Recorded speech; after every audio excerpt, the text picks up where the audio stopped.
madalas tinatawagan mo ako kapag kailangan mo ng kaharutan mo nung magdamagan.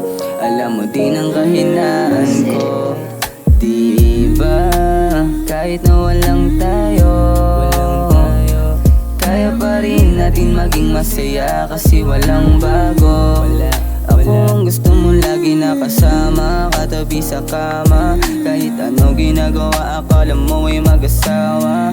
Kahit na hindi na tama, ikaw ang halimbawa ng pagkakamaling di naasawa. Ako ang hinahanap sa gabing malamig, ayaw mapawat kahit walang pag-ibig.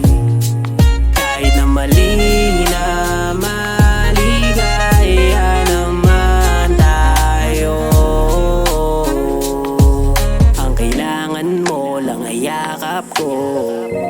Teka, tumatawag na naman sa akin. Sino kaya to?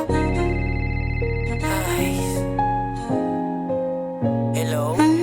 Isang tawag mo lang sa'kin, ako yun away agad.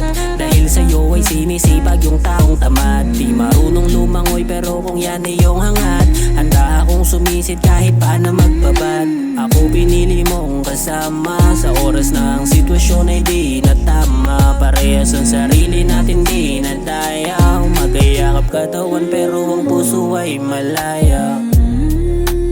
Mga katawan natin ang malamang nagkakaunawaan.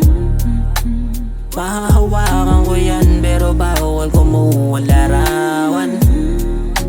Mga pasikot-sikot na tayo lang ang may alam. Wala nang pakialam kung merong makaalam. Alam ko na alam mo na para sa aking kalam. Ako ang hinahanap sa